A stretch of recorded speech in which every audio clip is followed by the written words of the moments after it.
What if Naruto met Nell and built a legendary alliance with Yoruichi and Harribel? Episode 1. If you like this story, don't forget to like, share, and subscribe, and leave your thoughts in the comments. Now, after a mysterious dimensional accident, Naruto finds himself in a completely different world, one filled with powerful warriors, ancient secrets, and allies unlike anyone he has ever met. Now, let's start. There was a hole in Naruto's chest. Why? Why was there a hole in his chest? Was this somebody's idea of a joke? If so, he wasn't laughing. Try as he might, he couldn't make sense of it. The blasts didn't even hurt. Wasn't a wound, either. It was just, there. Right where his heart should be, just visible beneath his tattered orange jacket. He could stick his hand right through it, flail his fingers around and everything. He did just that and felt perfectly fine. Well, not fine per se, but still pretty strange, you know. He should be panicking, he knew. Hell, he had panicked 3 hours ago when he'd woken up here. Now the panic had bled away, leaving only morbid curiosity behind. Well, he thumbed his chin as he considered the perfect tear in his torso. This is a problem. That's putting it mildly. Kurama didn't sound very pleased with it, either. How are you even alive? Naruto didn't dare answer that question. Instead he cast another glance at his surroundings. That, at least, remained unchanged. Blue eyes rose to behold the vast wasteland before him. Nothing but sand, sand and more sand as far as the eye could see. A ghastly moon hung high above, bathing the dark sky in perpetual night. A dead world. Even the land of wind looked livelier than this, an endless and vast wasteland that stretched on into eternity. I don't think we're in the elemental nations anymore. You think? That was putting it mildly. Was he dead? He didn't feel dead. If anything, he'd never felt more alive. He could feel the sage's power still coursing through him, warming his blood and opening his eyes. If he cut his finger, he'd probably bleed. On a whim, he dug a finger into his palm. A thin bead of blood welled up beneath his thumb, the wound sealing almost immediately thereafter. Ouch. A quick pinch to his arm confirmed his suspicion. Yup, I felt that. Still alive, I guess. Of course you're alive, fool. Kurama's voice thundered in his head. I wouldn't be here if you weren't. I just wanted to be sure, ya know. Honestly, you're denser than a brick sometimes. Well, that settled it. He didn't know where he was, and he didn't much like it. The last thing he remembered was a terrible clash with Sasuke, a burning pain in his right arm. And then, nothing. Hopefully he was alright, wherever he was. He'd been on his last legs, and even with time to recover, he didn't fancy his chances in an empty world like this.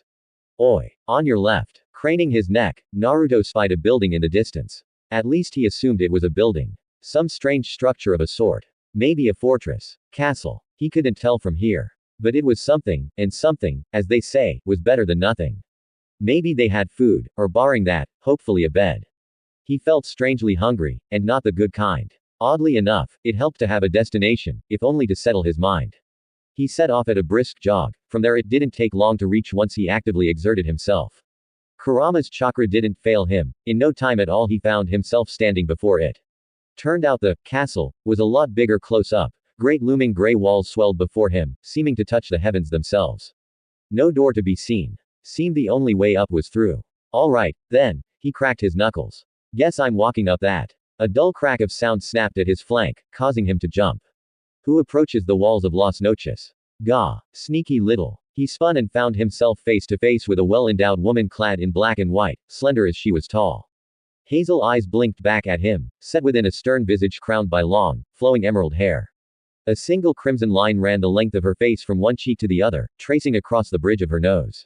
Stranger still an odd, skull-like mask sat atop her head, bearing curved horns. There was a sword at her side, and by the look of her, she knew how to use it. Naruto couldn't help but frown at that last bit. What was someone doing with a sword all the way out here? And why was she glaring at him? Why are you here, intruder? She planted a fist on her hip, fingers straying perilously close to her blade. Speak, lest I cut you down. She'd do it, too.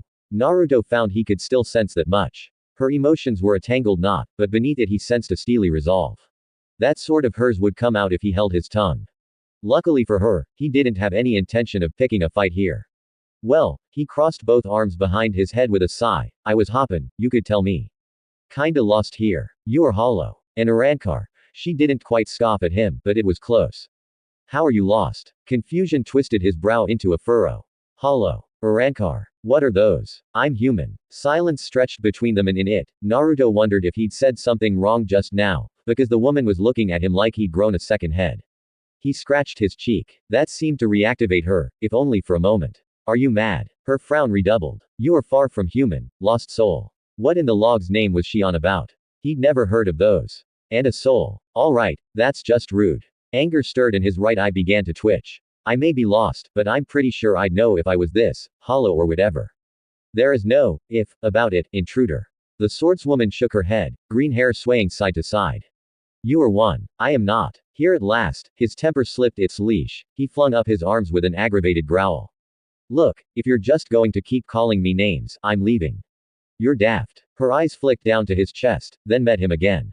There is, she stepped forward, a hole, her finger stabbed into his collarbone, in your chest. Here at last, a touch of heat weaved its way through her words. Humans do not have those. Her forehead smashed against his, bringing with it a faint, earthy scent as those steely hazel eyes drilled into his flickering azure. They cannot live with such a wound. Oh, was she worried about him? It'll heal. He nudged her hand down. I've lived through worse. Remind me to tell you the time my best friend blew out my lungs. If I heal from that, I can heal from this. The woman retreated, blinking at him. You are strange. Lady, you don't know the half of it. Anyone could see that there was nothing to be gained from this argument. With a brisk nod, Naruto made to move past her. Look, I'm leaving. She caught a tattered sleeve in hand. Halt. I'm not done with you. Now, what? He pivoted to face her. I'm getting hungry and you're starting to make me mad, miss. Nalil. She offered him her hand. I am the third Espada. You would do well to show me respect. Oh, sure. On a whim, he reached out and shook her hand. If it's named after your after, I'm Naruto. Nell's brow shot into her hairline and mask alike. A strange name for a strange soul. Well, she wasn't wrong there. Don't blame me, blame my parents. That got a quizzical blink out of her. You remember your past. Well, yeah. Naruto squinted at her, still clinging to her hand. It's my life. Kinda lived it, you know. Why wouldn't I remember it? Her mouth opened and closed, struggling to find words. At length, she managed a weak sounding, hollows don't remember their past lives. A muscle jumped in his jaw. Like I said, I am not a hollow. You clearly are. There's a mask fragment on your jaw. Was that why his face felt so itchy? He touched his green hand to a whiskered cheek and felt the faint fragments of something there. Without a mirror, he couldn't be sure. Who knows? It might improve your ugly mug. Do you understand now? Nell's frown returned with a vengeance that would have made Sasuke proud. Really, Nalil was too difficult for him to remember, much less pronounce. Easier to shorten it to something he'd be able to recall. Speaking of which, another question was nagging at him, one of many he'd had since bumbling his way into her. I gotta ask though. A beat of silence passed between them. At length Naruto tilted his head. What the heck's an espada? Surely you jest. A faint spot of color hit her cheeks as she yanked her hand from his. Are you trying to make me angry? He felt a flicker of something from her then, a vague sense of pressure bearing down on his shoulders in some unseen weight. Naruto shrugged it off like so much water off a duck's back. If she thought to intimidate him, she had another thing coming. He'd stared down gods and monsters, fought things that would drive men mad. Kagaya made Nalil look like a harmless child by comparison. That said, he wasn't here to pick a fight. No. He waved his hands to fend her off when she reached for her sword.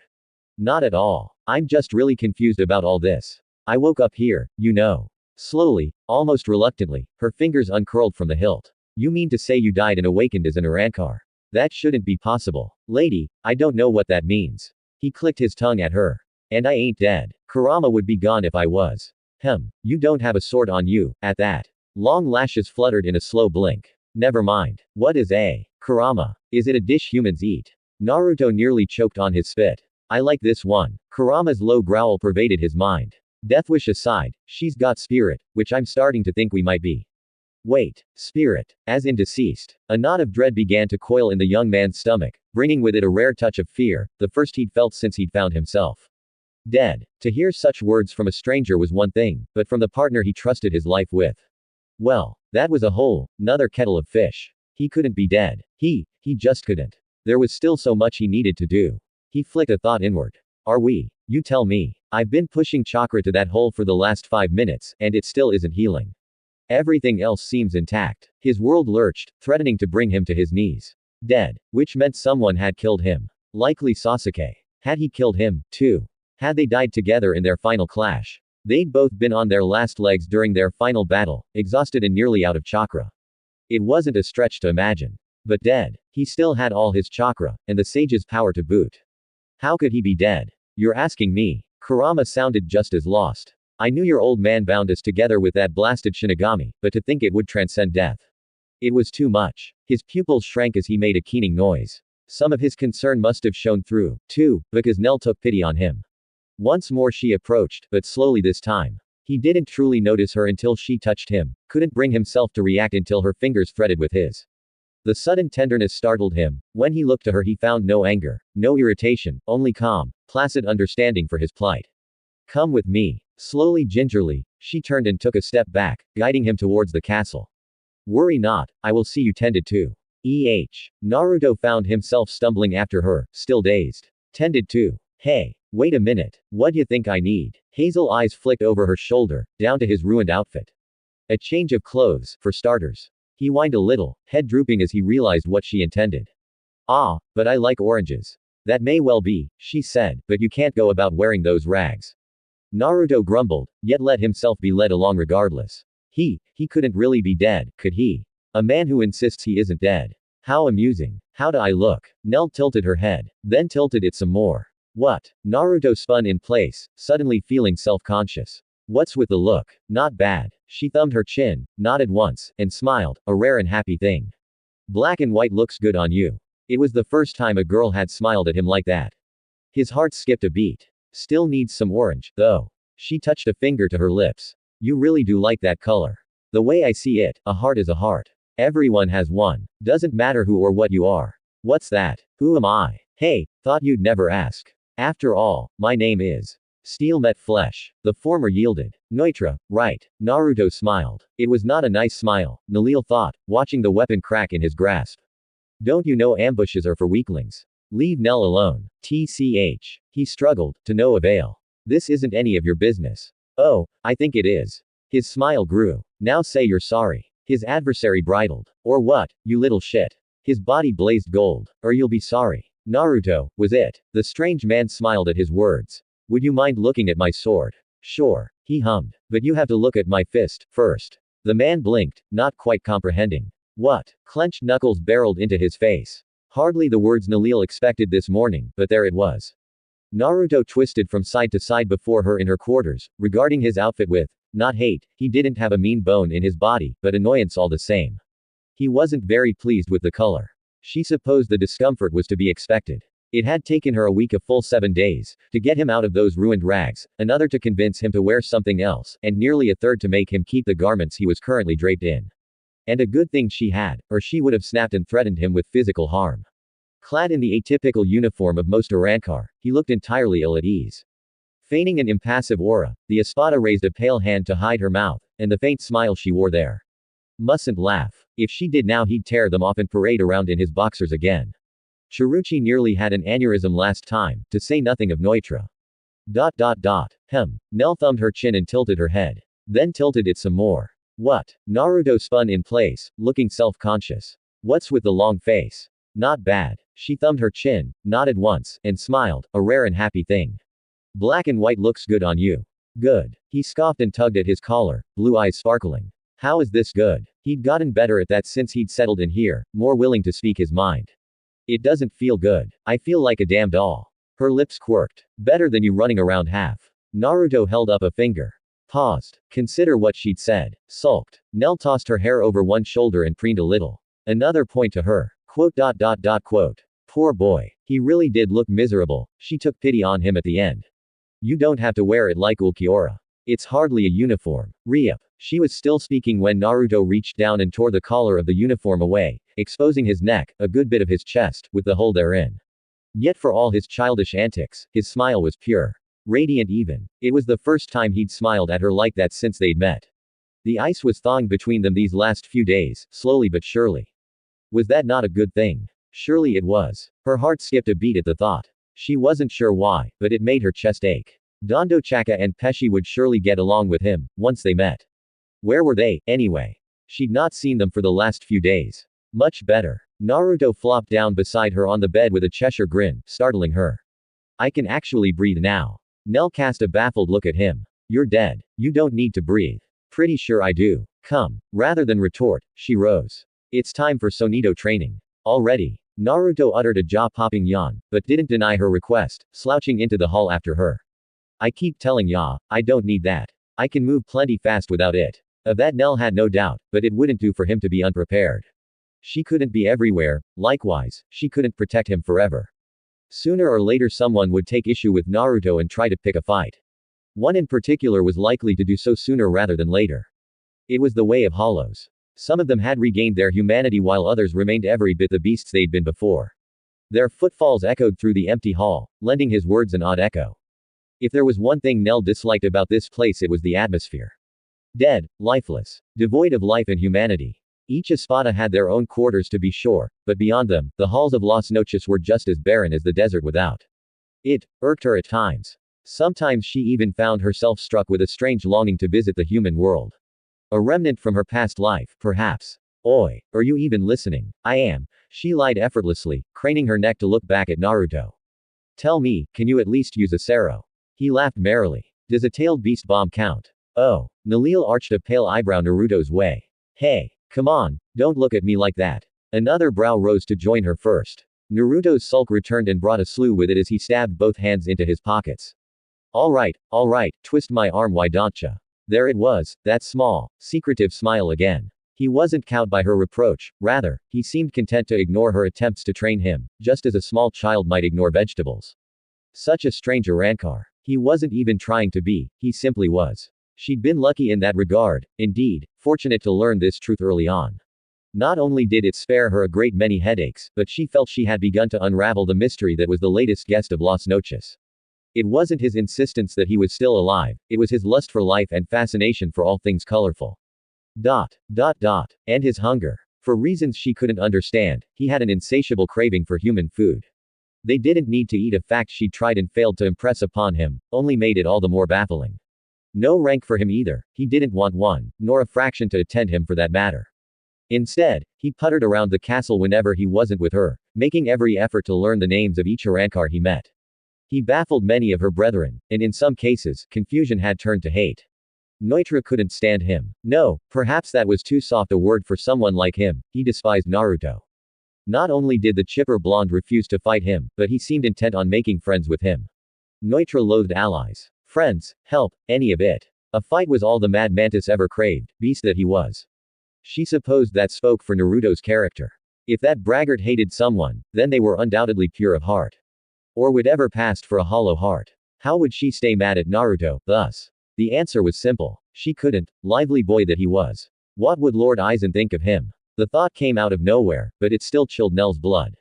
Naruto likely wouldn't give a flying fig for their Shinigami lord, but it didn't change the fact that he'd upset the natural order here.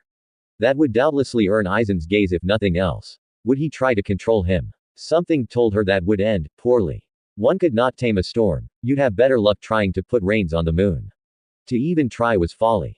But that moment was neither here nor there. She would protect him until he came into his own. It was her duty to the weak, after all. How little she knew. I'm thinking it still needs some color, though. Naruto's sudden remark snapped her back to reality. He'd gotten remarkably good at that.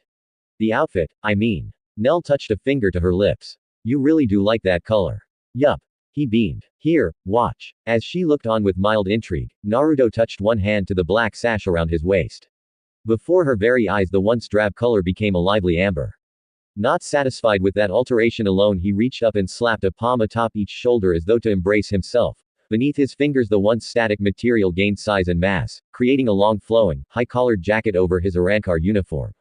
He thrust his arm through a half-formed sleeve, rimmed with black flames around the edges, donning the new cloak even as he created it. How are you doing that? Still changing his attire, Naruto raced ahead of her with a merry laugh. Nell darted after him in time to see him take a right, then burst through a door, all but leaping into daylight. Wait. Shading her eyes, she raced after him. She didn't have to go far. Standing under a balcony under the false sun of Las Noches, he looked more vibrant than ever before. Sorry for running, he crossed both arms behind his head, not sounding apologetic in the least. Wanted to surprise Ya. Only then did she see the other alterations he'd made. The white and black colors of his uniform were still there, but they were muted now, more vibrant somehow despite the change. The richly colored cloak he wore drew the eye in a way few things could, a rich orange framed by those embroidered black flames she'd seen before. All told, Nalil thought the orange and black contrasted rather nicely with the white of his trousers, but how had he done that? Tada. He preened, giving himself a once-over. It's no Hokage cloak, but close enough. Reminds me of when I fought Pain, ya know. Another little spin as he admired his handiwork. I put my own spin on it. I think I got everything right. Her eyes widened. How did you do that? What, this? He squinted at her in the sun, rather reminding her of a fox. You mean creation of all things. I've been able to do it for a while now. Why do you people wear black and white, anyway? Just as quickly he changed tact and threw her off again. Ain't that a little dull? Nell felt herself bridle. Excuse me. I didn't mean anything by it. The blonde shrugged. Did it ever occur to you to, I dunno, wear something with more color? The third Espada opened her mouth to retort in kind. I closed it. Opened it a second time, then closed it a third. Why did they wear black and white? Someone once said it was the reverse of the Shinigami, many of whom they loathed. But why did they stick with such a bland color scheme? It wasn't forced on them by any means. You may have a point. A hint of heat hit her cheeks. Lord Aizen suggested we wear such, but he's not enforced it. Aizen, huh? His brow furrowed. Haven't even met the guy and I dislike him already. What about you? Long lashes fluttered in a brief, startled blink. I beg your pardon. He elbowed her. What kinda colors do you like? Nell paused, her thoughts grinding to a halt, lingering in a mire of confusion. She'd never thought of such a color she liked. Her eyes drifted to the false sky overhead. Fake though it was, it still offered more color than the rest of this ruined world. A faint smile dimpled her cheeks. Blue, she said at last. His eyes lit up at once and she knew she'd said something he liked. Well, now you've done it. I think Kurama likes you. There it was. That curious mention of someone she couldn't see. Another reminder of his madness. But maybe, just maybe, this kind of madness wasn't so bad every once in a while. I still do not understand how you did that. Creation of all things is pretty broken. He held up his left hand and a blue blaze burned within, while a scarlet shroud shimmered in the right. It's not even my jutsu. I inherited from the old sage, you know. I'm still getting the hang of it. So, you can just create whatever you want. She felt it was a fair question. Anything at all. Within reason, I guess. He extinguished the flames in his hands and stepped past her, looking out at the dunes and the great red pillars dotting them. I've been practicing a little. Something shifted in her peripherals. 0.0.0.0. His sixth sense shrieked a warning. Naruto blew out a sharp sigh. Now, of all times, he felt the attack coming a mile off. Really, when you could sense negative emotions, it was just too easy. Nell must have noticed something too, because she'd only just begun to pivot. Too slow. Stepping in, he checked her with his hip, nudging her ever so slightly to the right. She made a noise of confusion, then protested, but he paid her little heed. His right hand was already rising, just as a shadow was falling. A massive crescent-shaped blade swept down. 5 firm fingers swept up. Steel met flesh. The former yielded with a gritty crack as the ground splintered beneath him. 2 eyes beamed up at a single sneering orb. Neutra, right. Naruto smiled. It was not a nice smile, Nalil thought, watching the weapon creak in his grasp. Don't you know ambushes are for weaklings? Leave Nell alone. TCH. His prey struggled, to no avail. This isn't any of your business. You're not the one I'm after. Honestly, it was adorable watching his prey flail and try to pry his weapon free. He stamped down on the ugly thought. Prey. Where had that come from? He disliked Neutra's attitude, but he'd never once thought of the lesser Espada as something to hunt down. And yet the more he raged at him, the more Naruto felt the urge to laugh. Oh, I think it is. His smile grew instead. Now say you're sorry. His adversary bridled. Or what, you little shit. His body blazed gold. Or you'll be sorry. Silence stretched between them. You think I'm scared of you? Neutra laughed into it, a low, coarse sound that grated on his last nerve. I've never even seen you throw a punch since you got here, not once. He leaned forward, sneering at him. Look at you. An Arankar without a weapon. You can't even use your true power. Naruto curled a brow. Is that really what you think? Ha. It's obvious, ain't it? The madman's sudden bravado worried him more than he cared to admit. Maybe that's why you keep running away from me all the time. I mean, really. He cackled, exposing the 8 tattooed across his tongue. Who taught you how to fight? Your parents. Because they did a shitty job. His shoulders twitched. Did you just? Neutra. Nell drew her blade in a flourish of steel. That was uncalled for. Take those words back at once. You stay out of this, bitch. Once I kill him, you're next. We settled this today. A faint ringing rose in Naruto's ears. A shitty job, huh? That was a new insult. For as far as he could remember, no one had ever insulted Minato and Kushina to his face. Not directly. They were great parents. The best a kid could hope for. If they'd lived, his life would have been so much different. They would have loved Nell. He'd only known them for a few minutes, only said a few words to them back, but even so. The jab stung in the worst of ways. An unfamiliar emotion stirred in the pit of his stomach, something he'd long since forgotten.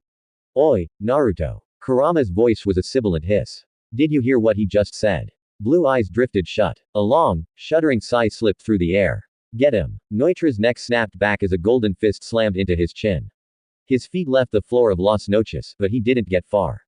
Even as he flew, a clawed hand caught him by the ankle and swung him back down with horrid force, shattering the balcony underfoot. Together, they slammed into the sands below. The lower Arankar snarled at him as they grappled with one another. Said snarl snapped into a gasp as firm fingers closed around his face, pushing him into the dunes. Naruto's jaw clicked open. A brilliant red swell built in the back of his throat, heralding a roar of purest rage to bathe his victim in dark light. Huh. A small, distant part of his brain blinked. So that's how I make a Sero. Neutra spat back at the last second. Gold clashed against crimson, flinging them apart in a rush of head. Not for long. His victim stumbled to their feet, trying to speak. Naruto didn't give him a chance. Take it. A fist slammed into his windpipe, curdling the words in his throat. Back. An angry knee folded him like so much paper. What? Clenched knuckles crunched his face. You. Ribs crunched beneath a kick. Said. An outraged Rasengan struck Neutra's chest, drilling him into the sand. Why you little? He surged to his feet quickly thereafter, warding him off with his weapon. Golden light swelled around him, sheathing him in an eerie glower. You think this is over? I ain't gonna die. Not here. Not to some pansy-ass coward like you. Nell clamored down after him, her expression frantic. Don't let him use his release. Pray. Too late, Neutra howled, flinging his weapon high. Santa Teresa. Pressure. Naruto couldn't find any other word for it. One moment Namitra had been about to do something. In the next, his aura guttered out as an ocean of invisible force crashed down onto their shoulders. Neutra slammed onto his hands and knees with a dull wheeze of surprise, gasping for air. Nell sank to a knee behind him. Naruto grit his teeth and stood tall throughout it all. It wasn't so much uncomfortable as it was startling, rather, it had simply appeared.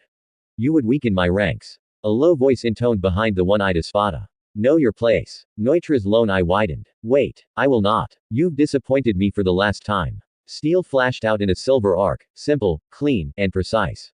Neutra's head tumbled from his shoulders. It struck the ground and bounced once, his face still frozen in the horror of his last moments. Bereft of balance, his body buckled and began to, why was it dissolving? As quickly as it came, the pressure ceased. Naruto pivoted and found himself gazing upon a rather unassuming young man standing behind the crumbling corpse. Clad in black robes, a white haori thrown his shoulders, he looked utterly ordinary. His face was friendly, tousled by brown hair, kind eyes, a gentle smile creased his lips. Were those actual glasses he wore? They were. He looked friendly enough, just the sort of face you might see in a crow and think harmless.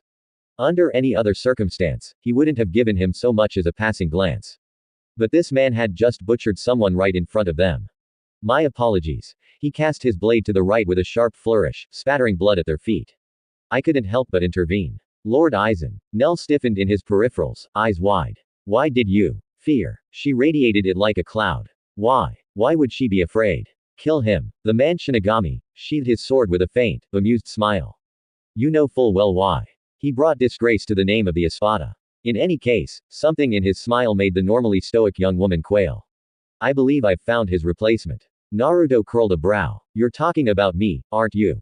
There was something off about this guy. He couldn't quite put his finger on it. Aizen wore a smile, but it felt false, for lack of a better word. His instincts were shrieking at him, and so he delved deeper, stretching his senses outward, throwing them at him as one might cast a net. Looking underneath, he pierced the veil of the unassuming man before him. Kurama absolutely hissed. And they call me a monster. I am. What he found there had him recoiling, least of all because this man, no, this thing was suddenly looking at him again. Might I have your name? No harm in giving his name, at least. Naruto.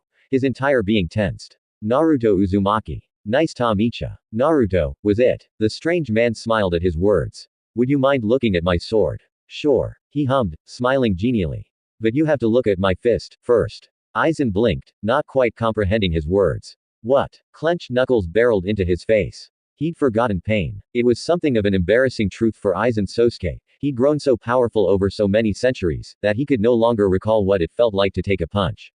Perhaps he had once during his youth.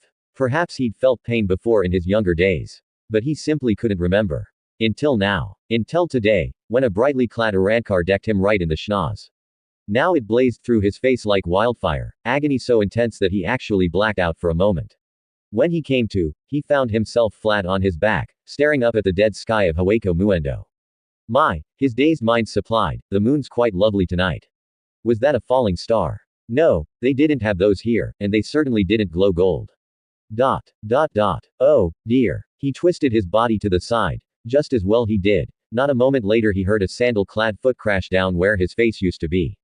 Sand sprayed forth from the impact, obscuring his foe. No matter. He could still sense him and he'd not be caught unawares again. Said foe slammed through the smokescreen and snapped a kick into his ribs, fracturing 3, to send him skidding across the sand. From there, instinct took over. He righted himself, warding Kyoko Suigetsu before his face. A hand clamped down on his shoulder. Where are you looking? Gold flashed. Clenched knuckles barreled into his face. His glasses shattered. Blood flew through the air. He spun Shikai at the ready, only to find his opponent hadn't opened his eyes. Had he guessed at his Shikai? How frightening. No. Mustn't panic. Be calm. Serene like a placid mirror, reflecting only the outer world back at it itself, and none of his inner turmoil. When the blonde came at him again, his blade flicked out, and into the sand. Why ever are you attacking me? The jolly Arankar still had his fist thrust forward at him, knuckles weeping blood. His blood. Even now he didn't lower it. Baleful blue eyes met him across the dunes. Rooted him where he stood. You're not the first guy to try and hit me with a genjutsu. This was a low, gravelly warning. I won't be fooled. Genjutsu. What was that? A thin line of blood ran down his nose. Lovely. Not broken, then. With his physical state assured and a reprieve gained, his brilliant mind began to ponder the matter before him. It had been quite some time since he'd been caught unawares. How intriguing. Aizen felt no anger. Why would he? This was a momentary slip. A lapse. A little more. His plans were not in jeopardy. Not yet. As such, he felt he could be forgiven for taking a moment to bask in this rare surprise. Why had the hollow struck him? Had he given himself away? If so, how? Did he possess the ability to read minds? Unlikely. He'd only reacted with anger when he drew his blade, intending to hypnotize. A thought dawned. Pity. He would have liked to take him alive for study, but. Across the way the blonde tensed. Don't even think about it. Aizen raised his head. An epiphany struck. Was that it, then? Could he sense some manner of negative intent perhaps? If so, that might be a problem. Frankly, he would have preferred the mind readings. Thoughts could be concealed, but to mask one's true intent. Difficult, even for one such as him. Did they have to be enemies? He'd converted some of his most intractable adversaries into allies. What other options did he have? He could weave an illusion around Nalil, spur the woman to attack while he was distracted, but at what cost? Doing so now would burn any bridge he hoped to build. A cornered rat always fought the hardest, and if he pushed this young man he'd have no choice but to slay him. The truth, then. If this one took issue, he could always slay him. On a whim, he sheathed his sword. All or nothing. He had once chance to convince the being before him. My apologies. He adopted a small, chagrined smile, and bowed his head. Perhaps we got off on the wrong foot. Ya think. Uzumaki Naruto. He spoke slowly, ponderously even, choosing each word with infinite care. Do you not feel that this world is lacking? The blonde looked away, looked at Nalil, and scratched at the back of his head. Dunno. Haven't been here that long. But it is. His voice hardened as he heard the conversation. Both here, the soul society, and the living world beyond, all are in desperate need of repair. You are new to this realm, yet you've seen how quickly your kind are to turn upon one another. Would you live in such a world? His gaze shifted to the shattered shards of Neutra's weapon in the sand. Those bright blue orbs flicked back to Nell. I keep telling ya, I ain't dead. He was, technically. And under the Soul King's stagnant rule, the current system was falling apart. Slowly, inexorably, but it was crumbling all the same. Wait, there's a world outside this one. Those words rang with truth. Was he truly so ignorant? Indeed, several. All are unbalanced, left unchecked. Aizen nodded slowly, not trusting himself to speak anything but the truth, not when he didn't know the depth of the boy's sensory ability. What I am working toward is a grand goal. He held out a hand toward him. Allow me to be frank. I wish to kill the god of these worlds, that is to say, slay the Soul King himself. To that effect I need an army. Alright. He didn't expect the blonde to nod. I can understand that much. I've met a god before. They're jerks. Aizen's jaw clicked open before he managed to comfort himself. I beg your pardon. Behind the blonde, Nalil whimpered. You, what? On paper it sounded too fantastic to believe, yet his words rang with truth all the same. It also troubled him. The idea of multiple gods was not something he'd accounted for. There should only be one. Yup. As they looked on aghast, Naruto clasped both hands behind his head. Kagaya was one crazy bitch, but she was definitely a goddess. I'll tell you about her sometime. The blonde tilted his head. What comes next? Once you kill this god of yours. Here it was, the moment of truth. Nothing but complete and utter honesty would do. I intend to take his place, to bring order and peace through the world, he said frankly. That is all. You're not going to use a moon or trap people in an illusion or ya. Confusion twisted its way through him. Why would I do that? No reason. Just asking. In the world he intended to make, there would be no need for such parlor tricks. Everyone would live in harmony once he founded his dynasty. True, there might be growing pains in the beginning perhaps, but one could not make an omelet as they say, without breaking a few eggs. But he was looking at him now, and he must attend. I intend to eviscerate anyone who seeks to control me. He spread his arms wide, showing himself harmless. Nothing more, nothing less. It felt good to be honest after all these centuries. Maybe he should try more often. To reach his realm of the Spirit King, however, I require a special key, which in turn requires a great many souls to be forged. Those blue eyes fastened on him. Yeah, no. Find another way. I ain't letting you kill innocents. Of course he'd have qualms about that. Then what do you propose? Can't be that hard to find a way there. The young man paced away, shaking his head. Give me enough time and power and I could probably tear my way in. He paused, glancing over his shoulder. I'd like to see this god myself, ya know. A world where you eat people to survive, that doesn't sit well with me. Aizen stilled the rush of anticipation that shot through him. Was this truly happening? Well, far be it from him to throw away a potential pawn. No. This man was more than a pawn, more than Jin and Tucson could ever be. Smiling, he offered Naruto his hand. Partners, then. 0.0.0. He makes a compelling argument. So did Obito. Naruto thumbed his chin, considering. Can we trust him? We can trust him to do what he believes to be in his best interests. Close enough. And we need allies. Not at all by his liking, but it would have to do. Aizen had been honest after their brawl if nothing else. So long as he didn't try to ensnare him with his sword again, he could tolerate him. For now. Bloody silver tongue. He was the only one who should have had that. What about you? He flicked a curious glance Nell's way. What's your say in this? The Espada's face bled a bright cherry red. It's nothing you need concern yourself with. But I am concerned. He pivoted, grabbing her by the shoulder. That Noitra was out to get you. Is that really how it is out here? Kill or be killed. She averted her eyes and gripped one arm close to her bosom. It is our way. Then maybe things need to change. I agree. He blinked. Nell, say what now? I said I agree. She stepped to him and laid a hand on him. But the change you seek to implement will not be easy. Still, that was sweet of you. What you did for me. She dithered for a moment, bright eyes flicking this way and that like some skittish foal. I won't forget this. Then she moved. Warm, soft, the faintest brush of lips against the corner of his mouth. Kurama whistled. Aizen made a faint amused sound. Naruto touched a hand to his cheek. There. Nalil kept her head down, refusing to look at him, not willing to let him see just how red her face was. I'll see you tomorrow. She vanished in a crackle of sound. You've already won her over. Aizen chuckled softly. It seems I've underestimated you yet again. Pivoting, he offered him his hand once more. What do you say? Partners. Naruto considered the palm as one might a venomous snake. Some might call this a mistake. Maybe it was. Still, better the devil you knew than the one you didn't. Aizen's goal sounded good on paper, it was the means he intended to use that worried him. And his words worried him. If there really was a god in this world, and if they'd truly let everything go to hell like this. If you do something I don't like, he jabbed a finger his way with intent. The Shinigami offered a genial smile in return. I'd expect nothing less. Shall we begin? Naruto stepped in and grasped his palm. Fine. Where do we start? Together, two monsters shook hands. Thus was an accord struck. Time passed strangely in Hawako Muendo.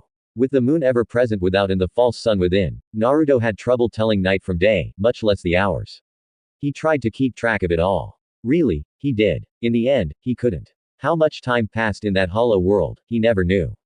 Days, weeks, months. It didn't feel like a year, but he had no way of knowing. He tried to keep himself distracted in the interim. Training with Nell, talking with Aizen, that sort of thing. Even so, it felt like something was missing. And his hunger persisted. Alas, such thoughts did little to divert the cold steel currently hurtling toward his face.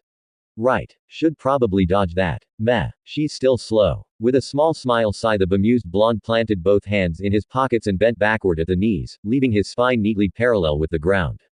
From said position he had the perfect angle to watch his foe hurtle past and above him, body fully extended, unable to arrest their momentum, unable to dodge.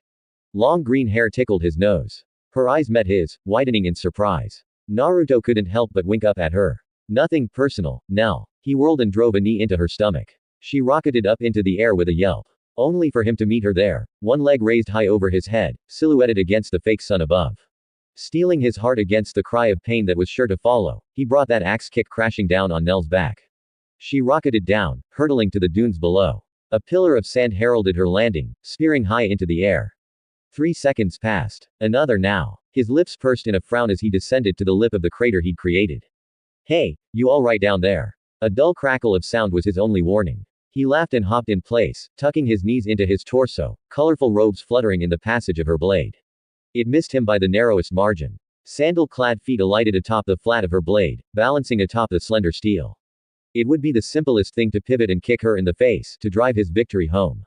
He didn't want to. Any chance we could call this here? Don't hesitate. She chided him. Hit me. I can take it. Reluctantly, he complied. Nell took his kick like a soldier. She didn't make a sound, even as she hurtled backwards, even when her body struck one of the many crimson pillars dotting the landscape, burst through it, then came crashing out the other side. From this distance he didn't see so much as a scratch on her. She climbed to her feet, dusted off her white robes, and nodded once. Her smile told him he'd impressed her. The reminder had the back of his neck burned. Are we done? He called out to her, voice ringing across the wastes. I really don't wanna hurt ya. She hurtled out of the smoke and drove a fist into his face. He crashed back head over heels, laughing all the way. Nell spat a sarrow at him as he flew. He casually pivoted in the air and kicked the crimson blast away, never once using his arms. It detonated in a dune, showering them with sand. See, he continued, lowering his left leg. Reflexes are still sharp as ever. Sharper, even. I'm a full second faster than before. She puffed her cheeks out at him in a rare pout. You're not going to use your hands, are you? Why would he? He'd agreed to the condition just this morning. Wasn't about to break it. Nope. He sang back. This is training for you as much as it is for me. He wasn't sure how long they'd been at this. Nalil's idea of training left little to be desired. She could be downright ruthless when the situation called for it, but she didn't show any signs of slowing. Even with the handicap he'd given her today, she seemed determined to go at it all day, determined to improve, to keep her skills from rusting, to excel in all things. It almost made him admire her drive, it did. At least she made some semblance of sense. Better. She crossed the distance in an instant to appear at his side. You're getting the hang of Sonido. Really don't need it, ya know. He shrugged for what felt like the umpteenth time. I've got speed aplenty already. This from the boy who can barely use a sarrow. She flicked his nose and arched a slender brow when he squawked at her. You're strong, but you still falter when it comes to some Arankar techniques. I haven't even seen you use a decent Garganta yet. He frowned at her. 'Cause I don't need to. I don't even know how to get to this human world you keep telling me about. I'll figure it out sooner or later. Must you? Of course he must. Because he didn't feel dead, therefore, he wasn't. He'd been starving for ages now, hunger gnawing at his insides. Honestly, if he didn't eat some proper food soon, he was going to lose his mind. He looked like she wanted to argue the point further, only to abstain. Let us change the subject for now. What's he like? Lord Aizen, I mean. Naruto paused, brought up short by the sudden inquiry. You're asking me that. Now. It's been a bit. You spend more time with him than anyone else here. She held up a finger to forestall another argument. Even the second and first espada are seldom granted an audience with him. Yet the two of you speak nearly every day. I find myself curious. She wasn't going to let this go, was she? Nell might act soft, but beneath that gentle smile she had a spine of steel. He's different, he said at last. Bright eyes swiveled to regard him. Different, how? Not sure I can explain it properly. He scratched the back of his head and plonked down to the sand. It's kinda complicated, ya know. She smiled, sitting beside him. Then simplify it. Fine. The man might be a mystery to most, but most couldn't sense emotions the way he could. Aizen felt alone most of the tone. As though he stood apart from everyone else. Not by choice or will or any such thing, but simply because he had been born that way. Some might say he'd been destined for such from the moment of his birth. His thoughts cut from a different cloth, meant going against the grain, that sort of thing. To hell with that. You made your own destiny. So can he. True. Of course, he could hardly tell Nell that in so many words. She wouldn't understand. So he settled for the simple route. Lonely. Nell's brow shot up, but he didn't stop. He's a bit of a talker, but I think I've got a feel for his motivations. He turned and looked out across the sands, to which she followed his gaze. Don't get me wrong, he's been behaving since our bargain, but it doesn't feel like he's trying to be a prick about it or anything. Bah, a hand flung up in exasperation. He keeps asking my opinion about stuff. I ain't used to it. Some might say that's what friends do.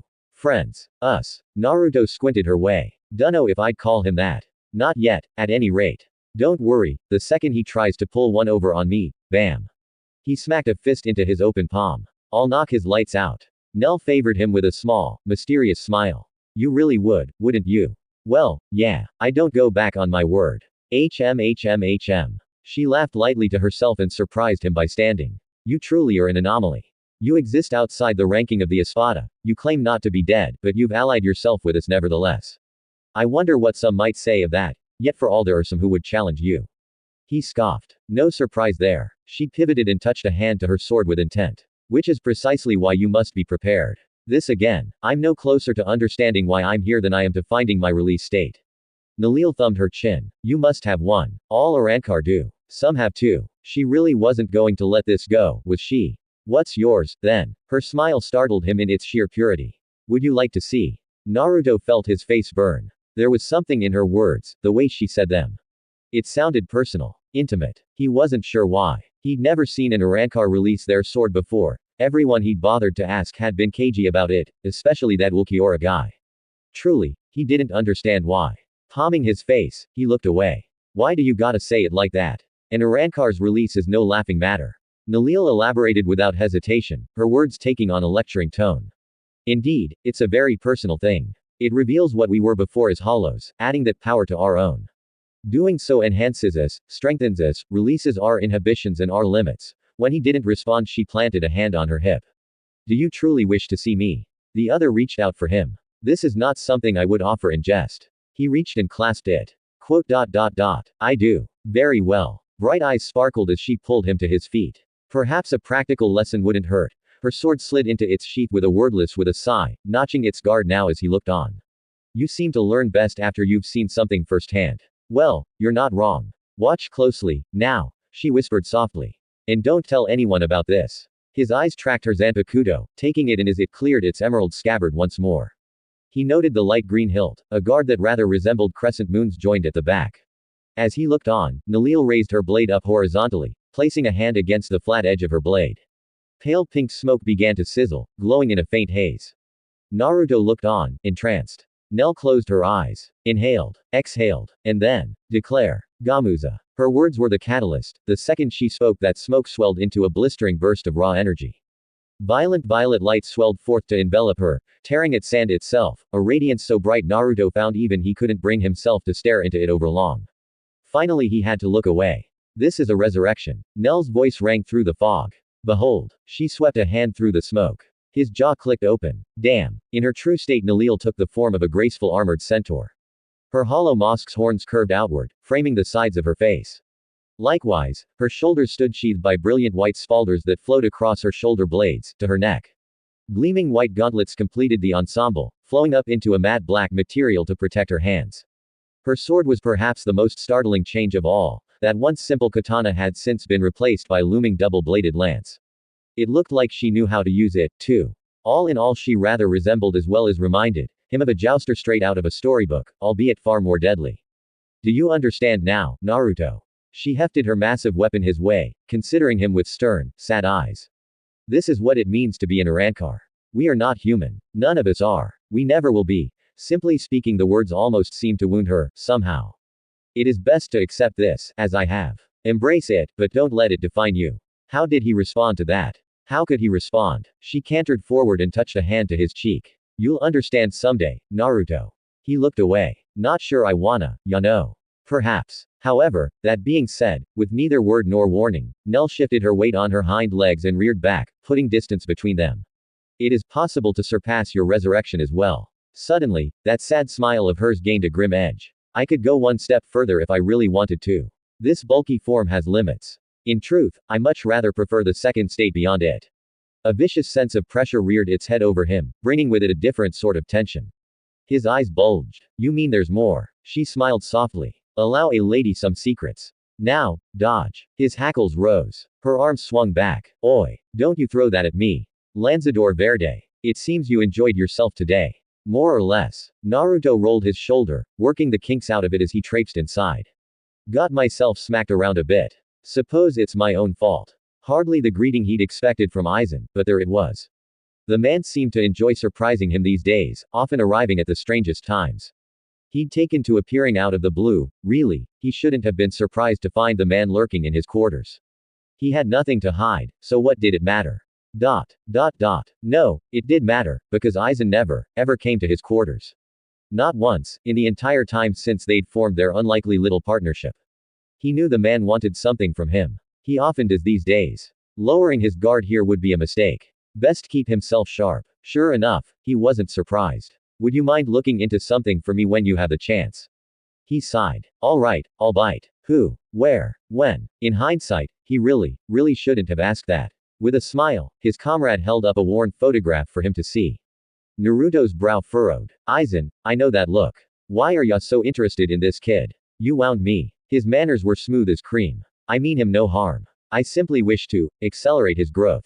A dark fracture split the afternoon sky of Karakura town. Were anyone to glimpse the phenomenon from afar, they would have been treated to a most curious sight indeed, for that fracture gradually spread into a crack, forcing the very sky itself to part. In time it became a flowing fissure, then an outright hole, in reality itself stretching out across the horizon before widening dramatically. Within a minute it was an outright cavern. Two figures could be seen standing within its darkened depths, a man and a woman. The taller of the duo stretched his arms and hummed a merry tune. Ah, fresh air. Finally, some color. I was losing my mind in that washed-out world. Really, Naruto. Nell found herself hiding a small smile behind her right hand as she watched her companion stretched to his heart's content. For all his strength and power, Naruto could be surprisingly innocent at times. Do you truly find it that impressive? Well, we're human, ain't we? He winked her way and she cursed herself for the heat searing up her neck. Humans need sunlight and fresh air. We can't lurk about in the dark all the time, ya know. And I don't know about you, but I'm starving. Another curiosity. He shouldn't feel any hunger at all, yet he claimed to. Still on about that, are we? Yup. Naruto puffed up his cheeks and thumped his chest with a fist. No matter what you say, I still believe I'm a human being. And before you argue otherwise, so are you. Long lashes fluttered in a slow blink. Me. He granted her a lazy grin. I don't see anyone else here. How unexpected of him to say such. Naruto's bullish insistence on humanity aside, he'd never once called anyone else such. Not even Lord Aizen. For him to openly refer to her as such, that was new. Perhaps he was being more open now that they were well and truly away from Hawako Muendo. The notion humbled her, and confused her. What makes you say that? You're nice. He turned his gaze toward the sun, basking in it. Wind whipped forth to his blonde bangs. And besides, you have a heart. Nalil most certainly did. She felt it skip a beat now. Ulquiorra would argue otherwise. Ain't talking about that gloomy grump. His finger jutted out to poke near her collarbone, just above where a human heart should be. I'm talking to you. You're my partner. Nell felt her pulse spike. Her eyes widened, narrowed now as his hand withdrew. Did he even realize what such a statement meant among hollows? No, of course not. He didn't know their ways. How could he? For all his claims to humanity, he'd been reborn as an Arankar. Even so, to call someone what he just had, well. She was interested in him, intrigued by him even, but this was much too sudden. To his credit, Naruto noticed her expression and frowned, unwilling to leave the Garganta as she hadn't. He leaned back into the portal. Stuck my foot in my mouth again, didn't I? Nell worried about her lower lip between her teeth. You should choose your words more carefully. To call one a partner among hollows, even as a Rankar, that means something. She hesitated, but seeing no comprehension in his eyes, took the plunge. It goes well beyond the bond between an Espada and Fracken, which you and I are not. Yeah. His head bobbed. We're equals. Heat. Flame. Shame. Nalil made embarrassed Nell noises. He squinted at her. I feel like I'm missing an awful lot of context here. How to tell him without making a fool of herself? She couldn't think of any such way. Mates. In the end she squeaked the word out, covering her face with both hands to peek through her fingers. To call us partners, equals, implies that we are a mated pair. Oh. Naruto blinked. Flushed. Oh. Here at last, comprehension dawned across his face. His head snapped to the side, either unable or unwilling to look her in the eye. I mean, you're real pretty and all, nice too, and I like being around ya, but. He scratched the back of his head and looked at her at last with a rueful chuckle. She didn't miss the faint tint of pink dusting his cheeks. Ain't marriage a bit sudden? Her brain fizzled. Marriage. Gods above, he could be such a boy sometimes, speaking without thinking. Well, yeah. His grin was more than a little embarrassed. Mom always said I should settle down with a nice girl. Seems like a human thing to do, ya know. 1,000 tiny Naleels cried out in her mind. Forward home, hearties. This ship is setting sail. Quote.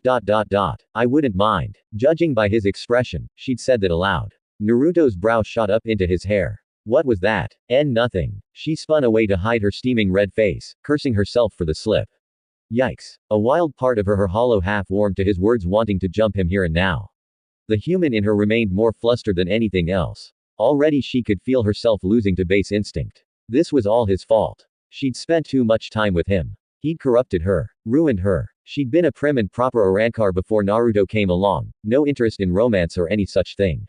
Losing Dondochaka and Peshita Noitra and Shielaporo's machinations had wounded her heart, and she'd no intention of ever opening it to another again. Or so had been her intent. He'd changed that. Made her feel wanted. Needed. Now an insidious little voice nudged her. What was the harm? Couldn't she have something for herself? Lord Aizen wouldn't care. If anything, he might encourage it. He'd mentioned some passing interest in half-breeds prior to this request. Could hollows have children? No. Don't think that. Too late, her mind was away. She could imagine them now, grinning girls with green hair and bashful boys who would look like Nell. Way. She snapped back to reality with a squeak. Right. Must focus. They had a task to attend. It's nothing. I'm fine. Naruto eyed her closely. If you say so. I do say so. She shook her head furiously to stymie the rising tide. Don't think about it. Don't get ahead of yourself. You really are dangerous, she muttered to herself. I need to be wary of that silver tongue. She realized her mistake a moment later. Blah. Naruto stuck his tongue out, reveling in her blush. Nell kicked out at his leg and he withdrew, laughing. With that, she felt a modicum of self-control return. So, she asked him, where should we start? Don't worry about that. He stepped out of her garganta with a shrug and strode across the air, forcing her to follow him or be left behind as he descended to the street below on a series of invisible steps.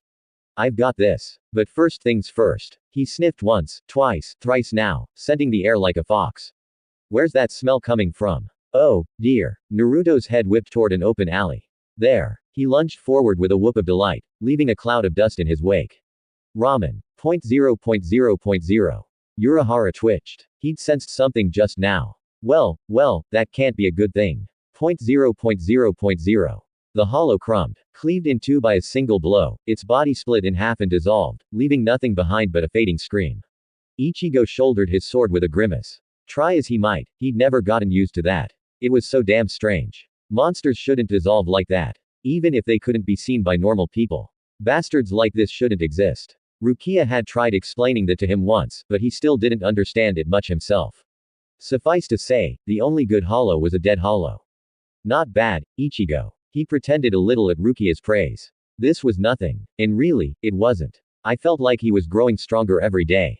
On to the next, then. He turned a quizzical look her way. Odd. She seemed to be staring past him. Oi, Rukia. You alright? You're spacing out. Move, you fool. Too little, too late. Ramen. Something blindsided Ichigo from the left. By the time he registered their presence, it was over. A body smacked into him at speed. Stars, entire galaxies, burst before his vision. Then, quite suddenly, he was airborne, sent flying with impossible force. It was a short-lived flight. His face struck a wall. Slide it down. Sorry about that. A youthful voice crowed through his ringing ears. Strong hands nudged him onto his back. Righted him. Pulled him up. Didn't see ya there. You're not bleeding too bad, are ya? Ichigo felt a chill in the air. A shadow fell over him. He pivoted in place. Where once there had been an empty street behind him, it was empty no longer. Someone stood before him, a man in bright clothes. There was a hole in his chest, bits of bone plastered to the side of his face. Sweat ran down his brow. How did he sneak up on me? What even is he? Naruto. A green-haired woman clad in white and black alighted beside him. You mustn't rush off like. Like what? The blonde frowned. Nell, you look like you've seen a ghost. Silence reigned supreme. The woman saw him. Nudge this, Naruto, guy. Is that him? He recognized him too, apparently, because that grip on his hand became ironclad. Ah, damn it. 5 firm fingers clamped down on his shoulder, tightening in a vice. I didn't think we'd actually find him this early. He tried to pull back, but he held fast. You must be Kurosaki Ichigo. Substitute Shinigami, right. At his dumbstruck nod, his smile became decidedly chagrined. Sorry about running ya over, and I'm really sorry to rush this out of the blue, but, well. Would you kindly die? Movement. It all happened so fast. He heard the dull crack of sound, felt it now as an open palm slammed into his face and caught his chin. His body flipped backwards through the air, struck a power line, and crashed back to the ground. All this in an instant. His very soul ached from the sudden shock. What was that, for? Sturdier than you look. The blonde squinted down at him. Good to know. Still, what's with that ridiculous sword? Is that supposed to be your Zanpakuto? Why haven't you released it? Release what now? The hell are you talking about? Really? His foe's face fell, smiling wiped away. Are you seriously that much of a rookie? This won't even be fun. A lone finger rose, red light swirling at the tip of his digit, growing larger with each passing second. What had Rukia called that? Sero. The sight of it left him stricken. He couldn't move. Why couldn't he move? Try to dodge this, Ichigo. If you don't. Pale fire crash. A sudden Kido smacked the back of his head. Baleful blue eyes swung to the side. Do you mind? Rukia lowered her arm, palm spitting smoke. Not another step. See this. He made a point of raising his foot and planting it down. This is me stepping. Another kid slapped him in the face. He scowled at her. Could you not, squirt? Class is in session. Nell. The green-haired woman moved in an instant, faster than he could see, seizing his comrade by the throat. Ichigo lunged her way, only to find himself blocked once more. Rukia, you damn hollow. Let her go. She's not a part of this. I'm not a hollow. I'm Naruto. And you. The man scoffed as his companion the girl over her shoulder and growled at him. You're reactive, Ichigo. He swung his blade with his might, only to find it caught. What are you talking about? He strained against him to no avail. The hell I am. If anything, I'm proactive. No. Clawed fingers tightened around his blade. I can sense your feelings, and I've got the measure of you now. You're doing this all wrong. Frankly, it's sickening. Whiskered cheeks dimpled in a scowl. You keep talking about protecting others, but what can you protect with a brittle blade like that? Cracks scrawled across his nameless sword. Even now, you're hesitating. They slammed their forehead against his, eyes blazing. I could kill you right now, if I really wanted to. Maybe I should. Might even be a mercy. Quote. Still won't unseal your sword.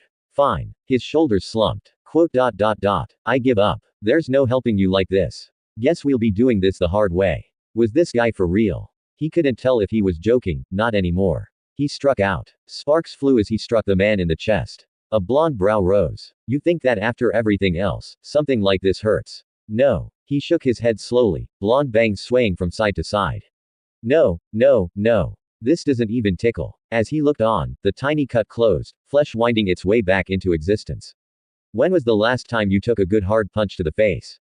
I can tell just by looking at ya. You don't know the meaning of pain. But that's alright. I'm gonna show ya. Bam. Thruck. What's gonna happen when you face someone strong, someone like me, and nobody's there to save you? What will you do, then? A knee slammed into his gut, folding him in half. I'll tell you. Another blow, clenched knuckles cracking across his face, rocking him to the side. Fight. Back. You have things to protect, don't you? He kicked out, launching him through a building. Don't hesitate. A spinning kick sent him skidding back the way he'd come. Don't doubt. Don't ask yourself why. Just fight. How else can you protect your family, let alone yourself? His shadow loomed large over him, filling him with dread. The world slowed to an agonizing crawl as his arms swept up. This was it. Death. He was going to die. Snuffed out like a candle in the wind. Need some help, amateur. A low, bemused voice trickled in his ear. I'd be willing to lend you a hand, if you asked nicely. It all happened so fast. He beheld a pale figure in his mind's eye grinning from ear to ear. It looked a lot like him actually. An awful lot like him. Who are you? A ghostly hand touched his back. Finally, hear me, did you? Golden eyes gleamed as a pale chin came down over his shoulder, framed by a merry cackle. I thought you'd never ask, partner. After all, I am. It rang in his ears like a clarion call. The name tore out of the Reaper, with a roar as he swung his blade forward. Zanjetsu. Naruto was smiling as the light enveloped him. Why? Why was he smiling? Why did he look so damn proud of him? Ichigo didn't have time to celebrate. Red light bloomed, cutting through his attack. His world erupted in a haze of pain. Getsuga Tenshou. Da, look at you. Already learning your first move. Naruto clapped happily, grinning like the cat that caught the canary and slaughtered its entire family. You're growing up so fast, Strawberry. Still gotta work on your aim, though. Case in point. Think fast. His knee crashed up and Ichigo folded down over his limb like wet cardboard. A strangled gasp fled from the Reaper's lips. Naruto tutted once, patted his head, and brought his arm around, delivering an almighty elbow to the back of his would-be adversary's skull. Momentum did the rest and Kurosaki left his face intimate with asphalt in a way no self-respecting Shinigami desired. And yet despite that, he got up again. Truth be told, Naruto felt a strange sense of satisfaction about it all. Because you see, each time he knocked Ichigo down, the boy dragged himself to his feet. There it was again. Blasting him with a weak zero only served to confirm his efforts. Kurosaki was getting stronger. Faster. Adapting. He hadn't been able to use Getsuga Tenshou until just now. His style was still crude for the time being, brutish even, but the same could be said of him once, couldn't it? He only had more substance and style thanks to Nalil's rigorous efforts. Given the chance to improve, to be properly taught, he surely would. Speaking of which, a distant explosion had him craning his neck toward the southern edge of Karakura town. Well, she's certainly fulfilling her end of the bargain. Oh. His words peaked into a laugh as Zangetsu whistled by and shaved a strand of blonde hair just above his forehead. Much better, strawberry. Almost got me that time. A wordless war was his only warning before the substitute Shinigami pivoted and struck at his face, blade wreathed in blue light. Stop calling me that. Much to the young man's chagrin, it crashed down into an open palm. Not a single drop of blood was spilled. That much hadn't changed. Even with this strange recovery of his, he hadn't been able to injure him. Not once. Not then and certainly not now. Merry blue eyes peeked out from behind the blade as he twisted it in his grasp. I will when you make me. Even now, Ichigo didn't give up. He braved this blade with both hands. Zangetsu howled with blue light and the world went white. The ensuing explosion devastated the street, kicked up a cloud of smoke, and did jack all to move him. Huh. Naruto squinted, blinking a spot away from his vision. Not bad. That one made me feel all nice and toasty. What else ya got? A roaring wave of blue burst out of the mist and snapped his head to one side. No pain, only the vague sensation of forced movement. Impressive. Most impressive, but still not enough. He rode with the force of the blow and snapped a vicious kick into the space he knew his adversary occupied. The dull crunch of 3 ribs was his reward. Ichigo rocketed out of the smoke, struck the street 3 times, skipped across a block like a flung stone, and struck a building with an awful crack. Somehow the poor house held. The boy's bones didn't. He slid down its broken edifice with nary a sound. Naruto counted to 3. 3 more now, then finally hit the count of 9. Alighting upon a nearby lamppost, he looked down at the battered boy. Are you finally done over there? Sure enough, his words reactivated the ravaged Reaper. A string of angry curses followed. Zangetsu planted itself in the street. From there he used the massive blade as leverage to hoist himself upright. Wasted and gasping for air, he nevertheless hauled himself to his feet. Not yet. Good. He couldn't help but clap his hands, applaud his determination. That's the way, Ichigo. Never give up. This substitute Shinigami had spirit. Naruto could respect that much. Admire it, even. Ichigo really didn't know when to quit. No, that wasn't it. He knew he was outmatched here. But he didn't let that faze him. He kept pushing through, trying to make a miracle happen. Perhaps that was the source of his strength. He kept fighting because he felt he had to. Stopping now wouldn't help anyone. They both knew that. Fear here meant an ugly death. Hesitation was defeated. The ghost of a smile tugged at the corner of his mouth. Hesitation is defeat, huh? Ichigo righted himself with an irritated snarl. What are you talking about? He laughed a little. Just reminiscing about the good, old days. Whatever his Zanpakuto was, Kurosaki was remarkably in sync with it. If it weren't for that, he would have keeled over hours ago. That he managed to persist in the face of such odds, well. It warmed his heart. Nell would say a dead man couldn't have a heart, but even he still didn't believe himself to be dead. Getsuga Tenshou. Sloppy, but definitely an improvement. Naruto laughed and jumped aside with a low whistle, grinning from ear as vicious azure wave annihilated the lamppost he'd been perched upon. It howled up into the sky and all but eviscerated a passing cloud. You bounced back quickly from that last attack, too. Not missing a beat, he kicked off the air and launched himself forward with a merry cackle. Show me more. Zangetsu met his fist head on. The blade didn't crack, nor did his footing waver. Good. His will remained strong in the face of adversity. He'd need that for the battles to come. Help me, damn it. He'd whispered to someone just now. Oh, who are you talking to? The Reaper ducked and cut out at his legs, forcing him to hop over the blade. None of your damn business. I'm thinking it is. He drove a mid-air kick into his solar plexus, smashing him through a trash bin. Kurama sighed. He'll plateau at this rate. Don't leave things hanging like this. Naruto clicked his tongue at him. What the hell y'all want me to do? Intimidate him. Give him a reason to fight. I ain't the best actor, ya know. Try. Fine, fine. Well, I guess that's all the time we have for today. He adopted what he hoped was a menacing smile. Keep it Kurosaki. Get nice and strong for our rematch, because if you don't, he raised a hand, finger pointing his way, and died a little inside. You won't need to worry about me. Your enemies will slaughter everyone and everything you hold dear. It was an empty threat, of course. He'd never do any such thing to anyone, and he certainly wouldn't let Aizen, but poor Kurosaki didn't know that now, did he? As far as he knew, his threat was good as gold. Aw man, I hate acting like the bad guy. Sure enough, something hardened in the young man's face. I won't let you. His lunge was even faster than before, but anger alone couldn't help Zangetsu and couldn't pierce his skin. Then get stronger, Kurosaki. He kicked him away with a forced sneer, one that felt alien to him. You have your Shikai, now achieve Bankai no. Go beyond. He knew quite well what a Bankai was, thanks to Nell's rigorous tutelage, and he happily imparted that now to the young Reaper. Don't just rely on your sword either. Branch out. Adapt. Gain the strength to make me bleed, to trample me the way I trampled you today. When someone tries to take what's rightful yours, you take everything from them in return. That's what a king does. Why you? A vicious headbutt sent him reeling anew. Was it his imagination just now, or did those brown eyes flash gold?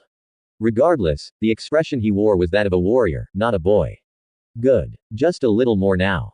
Naruto closed with him again. There it is. That's the look. Another punch rattled Ichigo's blade. Once, twice, thrice. He wailed on him with no restraint. Ichigo's stance held firm throughout it all. Each blow blocked by the blade. Sadly, the same couldn't be said for the street. It finally burst beneath the force of his attack, and the moment it did, his footing faltered.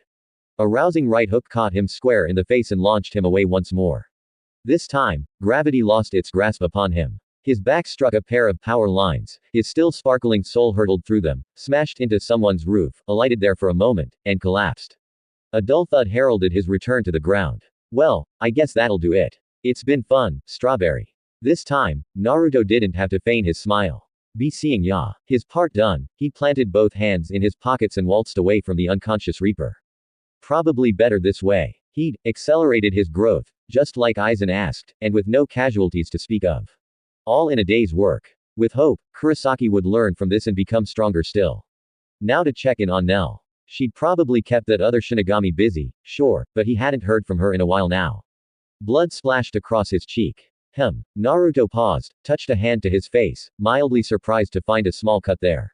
How'd that happen? Kurama sighed. On your left, fool. He craned his neck back. The stubborn Shinigami had found his feet once more. Stranger still, he'd flanked him somehow, for all the good it did him. The poor kid looked like death warmed over. His robes were battered and torn, body hunched across his blade, head hanging and face hidden by his shaggy hair, he looked every bit like a walking corpse.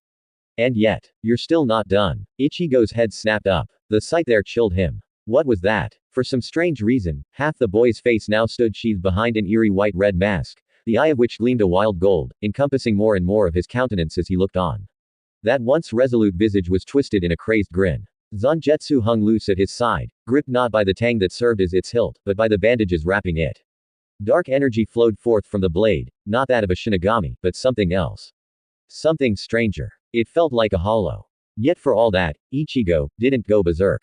He stood his ground. Sorry, a distorted voice flowed forth from the Shinigami's grinning mouth.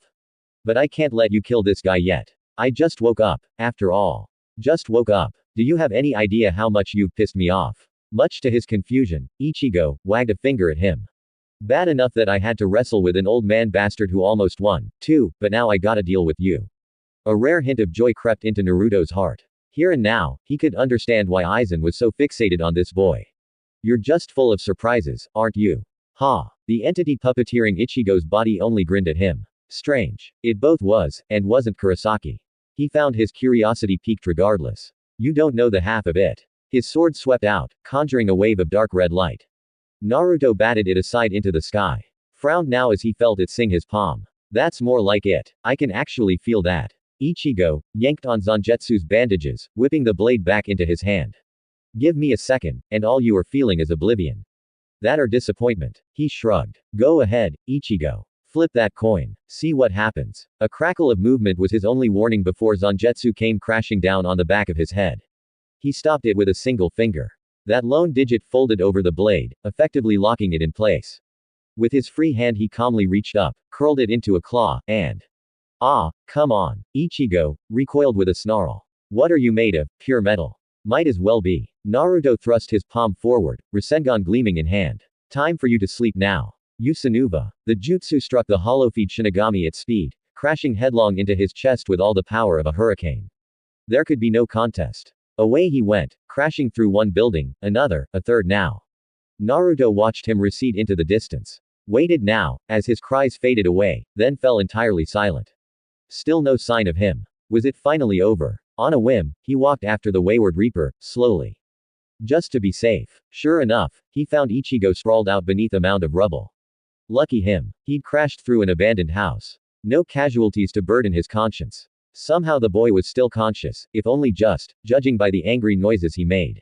A quick touch, a flare of chakra, and he mended the worst of his wounds, bringing him back from the edge of death. You did good, Ichigo. He patted his head, unable to help himself. Real good. Train hard, and you'll never be this weak again. He reached down and gave his mask a good hard flick with his index finger. It shattered like brittle glass. Dull brown eyes squinted behind it. Damn, what are you? Believe it or not, I'm your friend. Get some sleep, now. Another finger flick sent him under completely. Naruto took 3 long strides backward. A deep breath now. And then, arg. He doubled over, clutching his head with a whine. That was so embarrassing. I aced like some cartoon villain. So cliché. I wanna die. There, it was for the best. The blonde kicked the ground. You give the speech next time. That was humiliating. Still he'd left a lasting impression on the Reaper, and accelerated his growth, just like Aizen had asked. His favor was done. With some hope, a bit of skill and a pinch of luck, Kurosaki Ichigo would turn out just fine.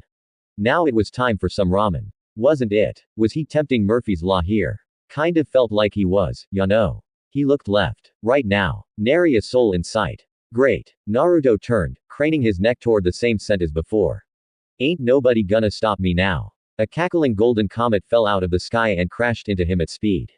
Down he went, smashed back first into the asphalt. What the hell? A rough voice growled above him as someone pressed a foot down on his throat. Is this what I get for listening to that four-eyed bastard? He said there was a strong hollow here, oi. He blinked through bleary eyes and found a one-eyed man grinning down at him. And who was that sitting on his shoulder? Don't tell me you're dead after that. Oh, come on. Blue eyes blazed red and he bucked with all his might, tearing free from the trap.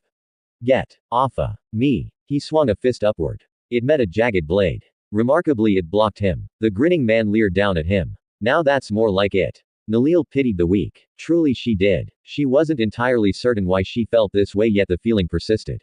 Nagging at her. Doubtless she'd been much the same when she was alive, helping those who were less fortunate, protecting those incapable of protecting themselves, teaching hard-wrought lessons to those who refused to learn otherwise. Sometimes those lessons meant mercy. At other times, force was required. This little one was no different. Rukia Kuchiki might have been strong, once. Before she'd given up much of her power. Now, how far she had fallen. And yet for all that, she threw herself at Nell time and again, determined to get past her. Get out of my way. I'm afraid I can't do that, Shinigami. Nell smiled softly sadly, as she brained the little Reaper with her still-sheathed sword, sending her sprawling into the street once more. Don't worry. Our objective isn't to kill Ichigo Kurosaki. Or you for that matter. She raised a palm, letting a harmless kiddo crash against her open fingers. It didn't even tingle. She waved her hand, letting the smoke fade away like so much steam. I do dislike bullying the weak, but I've been asked to keep you busy in the interim. This would be so much easier for us if you just sat down. Don't underestimate me. Why wouldn't I? Nalil tilted her head toward Rukia. You're weak. She watched those words take root in the poor girl, a seed planted in the depths of her heart. My, but she looked furious now. Good. Maybe she'd learn to become strong again. Perhaps stronger still. But for that to happen, for Rukia to truly understand where she stood in the pecking order, she might have got a little rough. Naruto would understand, surely. This was necessary. This little one would never become strong otherwise. Another kiddo smashed her harmlessly in the face. She sighed softly. Violence it was, then. How uncivilized. For what it's worth, I don't hate you, Shinigami. She set one hand to the hilt of her sword and unsheathed it slowly. Think of this as a learning experience. Of what? She smiled sweetly. The gap between you and I. To call what followed a fight, well, it wasn't. Nell beat the girl down until she was wasted and gasping for air, her body left littered with countless cuts. To her credit, she tried to rise again. She simply lacked the strength to do so. Her left leg buckled now and she went down in a heap. The poor thing couldn't even crawl forward. Have you learned now? Rukia growled at her from where she lay. Perhaps she had learned. Perhaps not. It no longer mattered. I do hope Naruto's alright. A deafening explosion rattled the world. Honestly. Nell palmed her face and sighed softly. He can be such a boy sometimes. You think so? A tan heel clipped Nell's head and her world went sideways. 0.0.0.0. This man was a lunatic. Naruto swayed back with a hiss, giving ground as that jagged blade whisked over his head. A few stray strands of blonde hair fluttered through the air in his wake. He punched right through them and sent the Shinigami sprawling for all the good it did him.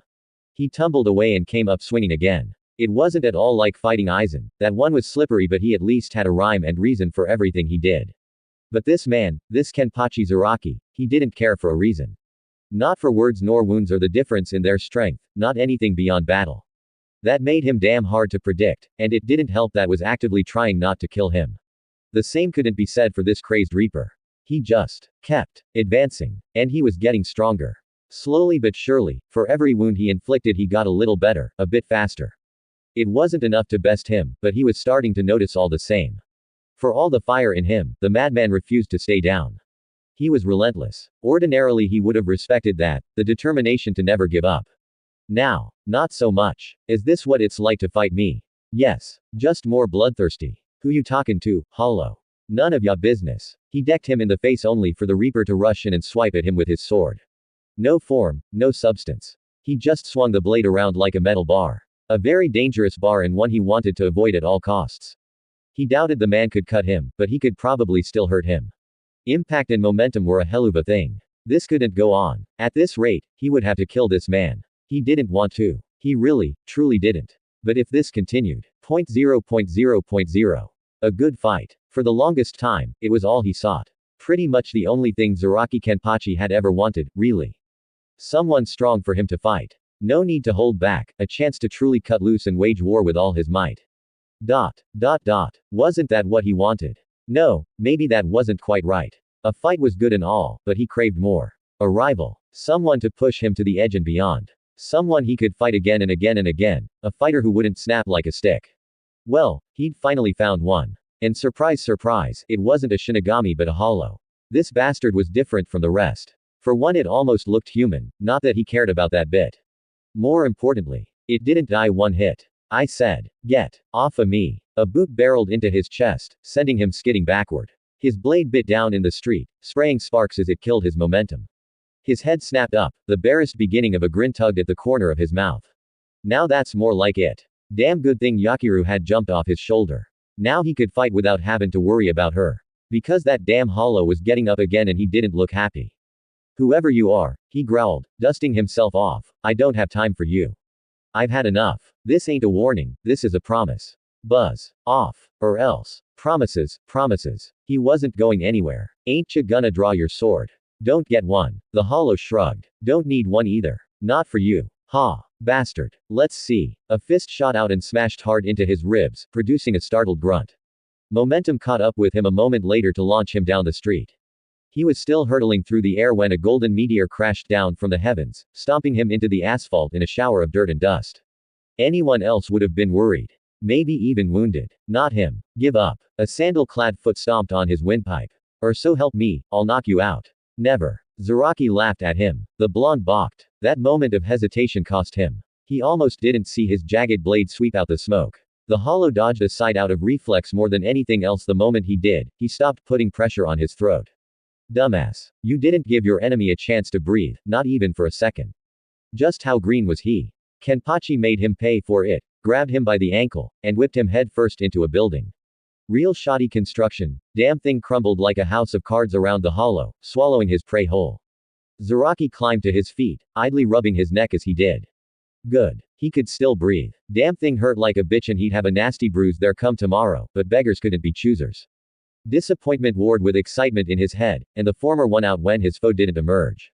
A frown creased his scarred face. What, is that it? He rumbled at the rubble. Are you done already? It'd be really boring if you died on me now, Hollow.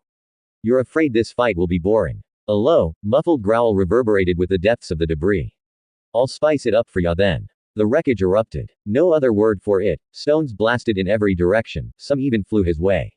Kenpachi lazily cut a large piece of mortar in half, only for the berserk blonde to come barreling through the severed halves and tackle him. A clawed hand closed around his face and smashed him down with a vicious yank. Then the hollow ran, dragging him across the street, grinding his visage into the ground, tearing a furrow as he went. His good eye glared up at him only for it to end as quickly as it began. A savage spin launched him up into the air. He tumbled there for a moment, end over end before he finally righted himself. TCH. He'd never been the best at this air-walking bullshit. The very second he found his balance, the hollow was on him again. He swung wildly his way in a bid to create some much-needed distance, only for the whiskered warrior to catch the blade in his right hand. Sparks flew through the air as it ground to a halt in his fist. Huh. No blood. That was new. Cold blue eyes sought him with intent. You're making me angry, Shinigami. You won't like me when I'm angry. I disagree. He grinned down at him. This is far more fun. Give me all you've got. Fight. Bleed. Die. For some reason, that made the hollow scowl. That's not how life works. It does for me. That's a pity. His right hand snapped forward, bearing a spiral of blue light. Rasengan. And then there was pain. Zaraki didn't rightly see what happened next, but he felt himself shoot downward. His back kissed a wall, then smashed through that, followed by a building, a wall, now a building again. He heard someone start screaming somewhere behind him. Didn't give a damn. Finally he could move again, enough to drag himself up on one knee. His hand came away bloody. Hey. A grin tore across his scarred face. Been a while since I've seen this much of my own blood. Gimme a minute. A heel swooped in at his face. He blocked it with his blade and felt the steel creak in his grasp as the street cratered underfoot. Red eyes leered down at him, harsh and slitted. Wait a minute, weren't they blue before? You want me to try? Fine. Zaraki didn't see the punch that flattened him, only felt it again. Like being on the receiving end of one of old man Yama's hits minus all that nasty fire. Pure pain. His head snapped back, blood flying from his lips. All he saw was a streak of those red and then hey, where'd the ground go? Oh, there it was. He struck the dirt once, bounced, and came up swinging. It saved his life. The hollow ducked out of sheer reflex. He chambered a swing and this time the bloody blonde bastard actually deigned to block with his arms. A second shower of sparks, just like before. He couldn't cut him. A laugh tore out of him. Another barrage of punches followed this time. He was able to stand his ground against them and get in one of his own. The hollow grunted in surprise and stumbled back. Give up. An amused noise filled Zaraki's ears and it took him a second to realize the sound had come from him. Why? I'm finally starting to enjoy myself. You think this is fun? Wham. Blam. Slam. 3 blows in less than a second. Liver. Kidney. Spleen. Zaraki buckled with a grunt but didn't go down. Never. Not with a fight like this. Still, a rare hint of concern bled through his euphoria. This was great, grand even, but this shit was actually starting to hurt. He wasn't bleeding too badly yet, but his bones ached. If this continued, a soft voice rang through the back of his head. A girl's voice. You'll die. Zaraki paused. Ha. Was he hearing things? Where are you looking? Pain bloomed in the back of his skull as another supersonic punch hammered him down. He felt something shatter in his torso. Felt like his ribs. Clawed fingers slashed out, bloodying the side of his neck. His world went blurry for a second. He grit his teeth, grunted, and fought on, trying to crush the hollow down with an overhand smash. No dice. A slippery bastard stepped out of the way and raised a hand. Scarlet light swelled within, growing larger and brighter with each passing moment.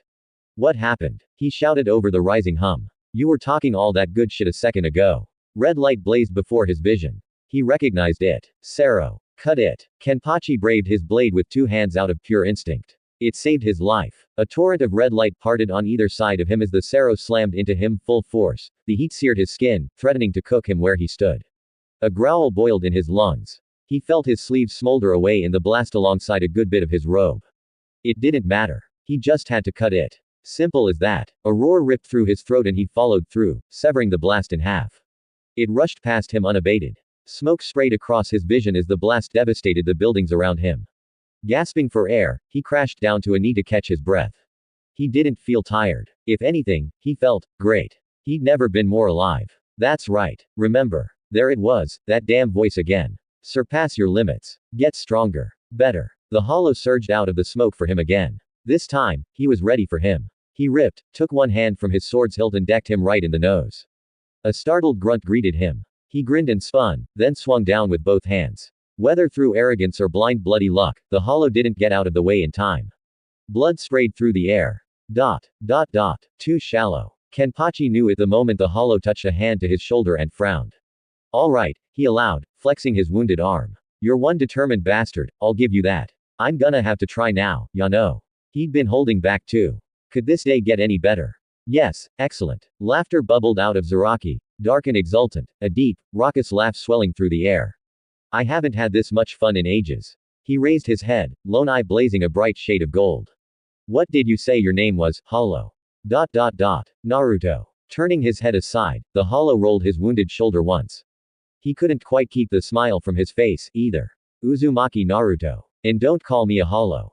I see how it is. The voice sounded decidedly sullen now, almost childish. You ask his name but not mine. She wasn't making any sense. Who are you? Do you want to know my name? And in a single blinding instant, Kenpachi Zaraki understood. That's a good name. Raising his ragged blade, he reached for his eye patch. I'll be sure to remember that. And to you, Naruto Uzumaki. His fingers curled around it ready to tear it free. Thanks to you, I can finally hear it. The blonde squinted at him, unable to understand. Hear what? Kenpachi grinned ear to ear, baring his teeth in a savage, shit-eating grin. In the same instant, he tore his eye patch free. A column of spiraling light burst his body to ravage the world.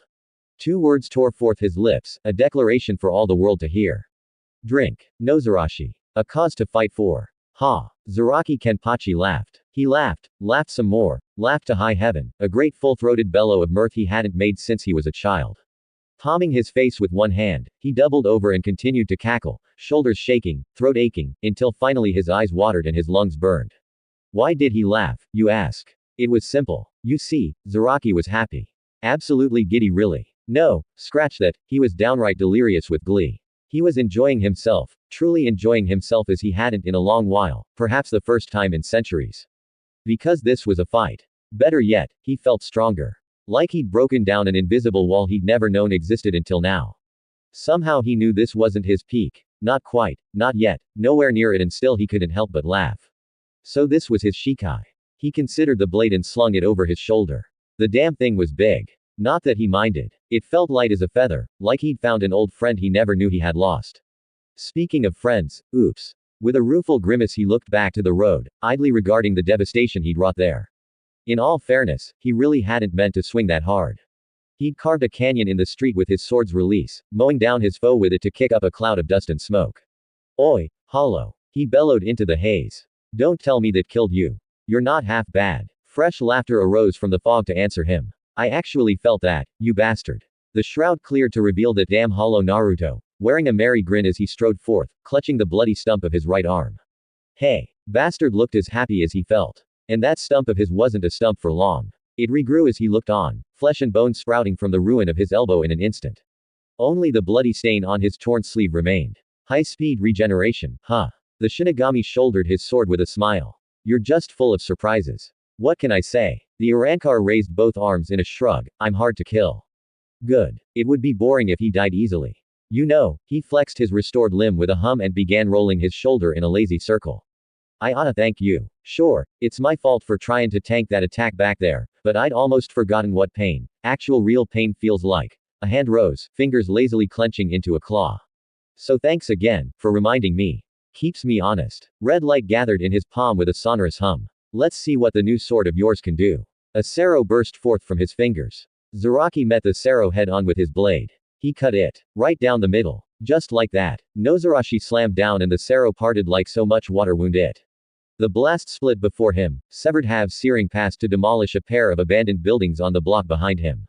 Well, he hoped they were abandoned. Meh. It didn't matter. The old man probably had him evacuated. Wasn't his concern. Naruto whistled. Not bad. That's all you got. He leveled Nozarashi at him. There's ain't nothing I can't cut. Is that so? Grinning like a loon, the berserk blonde reached up to his mouth and bit his thumb.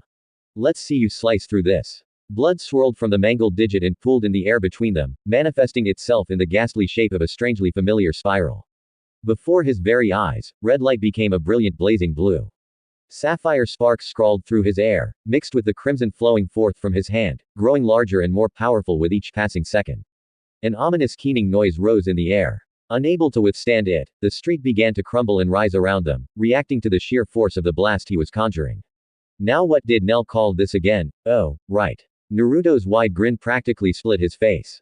Gran Rey Sero. Zaraki felt his heart soar at the sight. Now that's more like it. Shoot me. Naruto let the Sero fly. Nozarashi slammed into it head on with a hungry howl. This time there was resistance. His blade struggled in his grasp as it warred with the blazing blue blast, and he found himself sliding back half a pace, then another, his feet tearing great gouges in the street. Yes. Excellent. He might actually have to use both hands for the first time in forever.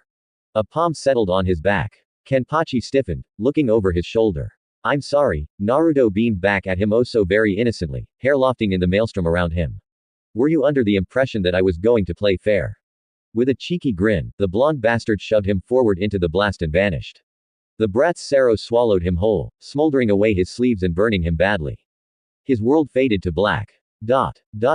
Until, quite suddenly, it didn't. Kenpachi jolted upright, eyes snapping open, and righted himself with a frown, only to find himself unharmed. No bruises. No injuries at all. His robes still smelled of singed cloth, but he wasn't even hurt. All around him buildings lay crisped and blackened, yet he was the only one unharmed. What the hell? How long ya gonna sit there? He looked up to find the Arankar not 3 yards away stalking down the street, hands in pockets. Need another catnap? Not a chance. He lunged at him, bringing his mighty cleaver crashing down with titanic force. Steel struck flesh and bounced off with a spray of sparks as Naruto parried with a palm, driving his blade high. There we go. The blonde bastard grinned up at him, whiskered cheeks dimply in thinly veiled delight. I can actually feel that. They traded blows like madmen, swinging for the fences. Him with his newly awakened blade, and the blonde with his bare hands. Back and forth they raged, two gods of death, caring nothing but the slaughter. Laughter began to burst free from Kenpachi once again, and he did nothing to throttle it, grinning as he slashed down at his foe's face. This time he was rewarded with a look of concern as Naruto twisted out of harm's way. Why are ya dodging if I can't hurt you? Instinct mostly. He swayed under another sweep and boxed his ribs, drawing a grunt from him. My body moves before I can stop it, like this. An uppercut caught Kenpachi's chin and sent him spinning into the sky. A shadow fell over him. And this? He looked up. Time slowed to a crawl as he glimpsed the blonde above, hands linked over his head. His eyes weren't blue anymore. They were gleaming a strange shade of gold, his pupils strange horizontal slides, eyes dusted with an odd shade of orange. That was all he had time to see before his adversary struck back. Nozarashi swept up to block, saving him from a fatal blow. Not so the momentum behind it. The hammer fist struck him from the sky, slammed him through a telephone pole, and drove his back into the street. Asphalt erupted like an overripe melon faced with heavy blow. He plunged beneath the earth. A water main burst as he struck a solid pipe, the impact of which soaked clean through. Naruto stood at the lip of the crater and whistled down at him, golden eyes fading back to blue. Wow. Didn't think you'd fly that far. Need a minute. Hey. Zaraki cut upward in a savage streak of golden energy, raw Raitsu biting deep into his collarbone. Now it was Naruto's turn to grunt in pain, a startled noise ground between his teeth. He expected shock, fear, rage from at the very least. Instead, the blonde threw his head back and belted out a laugh. Better. His fangs flashed in the brisk afternoon air as the wound smoldered shut. Let's kick things up a notch. He hopped into the crater and slid down, kicking up dust as he went. Hope you like shadow clones. Both hands crossed into a strange symbol he didn't recognize. Because you're about to. Shadow what now? He stalked up to meet him. Stop throwing words at me and attack already. Blue eyes sparked back into luminous gold. Have it your own way. 5 fists slammed into Kenpachi from opposite angles, forming the loose shape of a star. Spine, chest, lungs, liver, kidneys. He doubled over, spat blood, and slashed at them, only for Nozarashi to taste hollow smoke. They didn't even try to dodge or resist in any way, shape or form. The hell was that? Shinobi, pal. Naruto finished his descent, alighting not a yard away. Now let me see if I can mimic what you did earlier. His fingers clenched, forming a taut point together. Just bring it down, like this. Zaraki's chest ruptured. It all happened so fast. He looked down, eyes bulging in confusion as he beheld the gaping wound, blinked, now, and then the pain was gone. He'd taken a lethal wound. He knew he had. The blood was still there, the tear in his coat painfully evident. But the wound was nowhere to be seen. There and gone in the span of a blink. Confused, Naruto crooned behind him. Don't be. You'll catch on soon enough. He swung Nozarashi at him with a snarl. The blonde swayed back, ducked, and smashed a keening sphere into his chest. He crashed backward to a knee, fresh wounds tearing in his torso. Well, he heard a voice Nozarashi echo in his mind. So that's what he's doing. Clever boy. Kenpachi forced his eyes open again. Too late. His wounds were gone once more. For a second there I thought I was dead. Naruto's voice echoed behind him. You were, for a second there. I fixed you, don't worry. He pivoted, but the blonde was nowhere to be found in the fog of war, voice echoing endlessly. It's what I do, Utsi. I fix things. Stuff. People, ya know. I can see your problem, Kenpachi Zaraki. You've subconsciously been holding yourself back, limiting yourself, and you don't even realize it. That's rude. Zaraki spun. He wasn't quite fast enough. Clawed fingers flashed before his face, obliterating his eyes. Something cool settled against his face, and just like that, they were restored. See, came the Arankar's merry voice. You're just a little faster now. Let's keep going. He felt pain in his throat as something severed his windpipe, and then that too was gone, replaced by a tingling numbness. Kenpachi slashed out with one hand and touched a hand to his neck. Blood, but again no wound. Exasperated, he slashed at him. Stop talking and fight me already. I am fighting you. Nozarashi whirled over his back, blocking clawed fingers. He glimpsed that deranged smile beaming back at him. A bead of sweat ran down his brow. Naruto kept pushing, forcing him back one step, then another. You're stronger now, but not quite at the level one need you to be. Ah, well, he shrugged. I'll just have to kill you a few more times until you're up to snuff. He ran him through with an arm. Blood spattered the street. It's a tricky thing, pushing someone to their brink, to their very limits, then pulling them back again. He heard footsteps behind him a split second before he healed him, then he drove another spiraling sphere into his back and slammed him face first into the street. I'm a bit of an old hat at it by now. Frankly, I'm amazed it's taken you this long to notice. How many times have you died, now? 5, 10, 20, or maybe ack. His words cut off in a startled yelp as Kenpachi kicked him through a building. It bought him a moment's respite, but only just. The rubble had scarcely settled before he was free, spearing into him in a laughing human missile. Somehow he managed to bring Nozarashi around in time to smack him down, but the bastard got a punch that sent him reeling. They set their feet, grit their teeth, and rounded on one another. Then they were off and everything descended into murky madness. It became a no-holds-barred, knock-down, drag-out brawl. Power against power, speed for speed, determination versus determination. Red light crashed into gold. And he realized something else. Oi, you're holding back. Guilty. The blonde brought his hands together in a resounding clap, clasping both palms before his face in a low bow, simultaneously dodging an attack that should have cleaved him in half. I'm really trying not to kill you for keeps, here. Nozarashi smacked him into the ground, leaving a decidedly Naruto-shaped impression behind. Alright, fine. He righted himself with a laugh. I'll give you a taste. He threw his head back and screamed. A pillar of golden light erupted from the blonde's body with a wordless roar, blasting Kenpachi backward to pierce the very heavens. Naruto's voice kept rising within it as his body burned bright, brighter, brightest still now, rattling the very foundation of Karakura town. It was like staring into the sun. He had to look away if only to keep himself from going blind. Spiritual pressure crashed down on his shoulders, rooting him where he stood, choking him, like an almighty ocean trying to squeeze the very life from his lungs. Zaraki Kenpachi should have felt terror. Fear. Horror. But he didn't. He was just so damn excited. Now that's more like it. 0.0.0.0. Nell craned her neck. Oh, dear. He's done it now. Rich golden eyes followed her gaze. Friend of yours, take it. Nell tutted softly. You got the drop on me, I'll give you that. However, her dark-skinned foe grinned at her. Well, aren't you a sturdy one? Or maybe I'm a bit out of practice. They leapt at one another anew. She realized the trap and saw her foe's smirk too late. Now, Kazuki. Behind. Not enough time. A rush of red light slammed into her side. 0.0.0.0. Zaraki slashed through the smoke. Are you done over there? My damn ears are ringing. Sorry that it took so long. I guess I'm out of practice. His rival, he couldn't call him anything less, now emerged resplendent, cloaked in golden light, body etched with eldritch black markings like some ancient warrior of yore. His eerie eyes remained gold, but now his pupils bore a strange cross shape to them, shining as though lit within. Even the whisker marks on his cheek had thickened somehow, lending him a more otherworldly appearance. He made no effort to approach him, instead he slung a bone-white staff, where the hell had he gotten that, over his right shoulder. The younger warrior blinked, balked at it, and did a double take. Huh, he heard him mutter, utterly taken aback. Where did you come from and where have you been hiding all this time? Wait.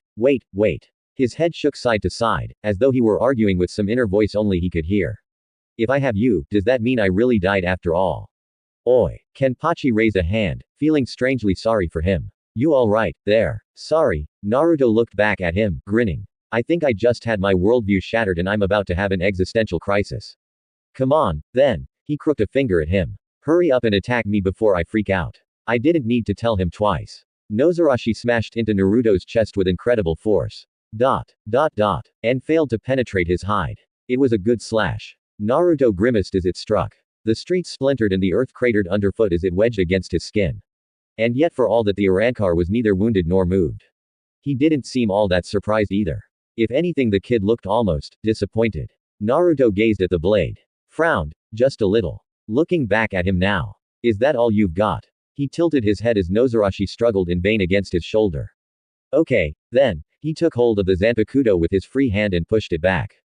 Guess it's my turn. He vanished, but not for long. A flicker of movement was Kenpachi's only warning before a sandal-clad foot slammed into his lower torso. His body folded over it with a wordless gurgle, then he was driven back, smashed down into the ground.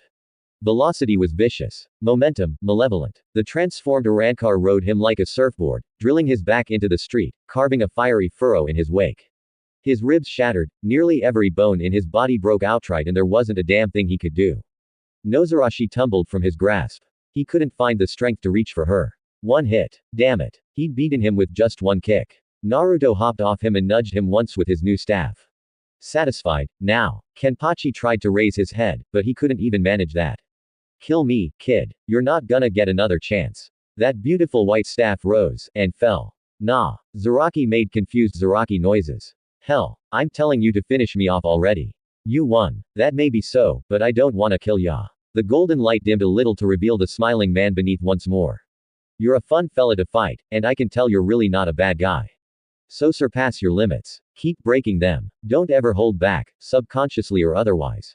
And when you're ready, I'll fight you again. We can be battle buddies, or something. Until then. He left him there, flat on his back, gasping for air, and just walked away. See ya around. Hope you get well soon. Blonde bastard. So this was what defeat felt like. Damn it. Kenpachi heaved a heavy sigh. Where the hell's Yakiru? 0.0.0.0. Nell heard Naruto before she saw him. A mighty explosion, a plume of dust, a moment to wonder what the hell was going on. ... And then he was just there, standing over her prone form, slapping her attacker aside with the flick of his wrist. Her agile opponent vanished with a gasp and went careening across town.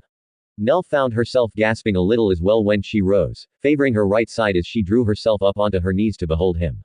His body shone like the afternoon sun, and that was wonderful truly.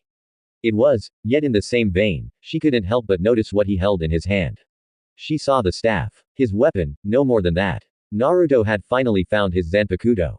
Glowing golden eyes gleamed down at her. You good? When she looked at him, his smile seemed fragile somehow. Yet still, he reached for her. Heat rushed to Nell's face for all the wrong reasons as tentatively she accepted his offered palm. She hadn't been in any true danger, not really, she'd simply been caught off guard. Twice. In one day. Her body wasn't so much wounded as her pride. That might never recover. Still, daring to hold her hand in public. How very bold of him. Yes. She muttered. And you. Naruto gripped his staff tighter. Fine. Liar. She knew he wasn't, she could feel him breaking. I'm not dead, ya know.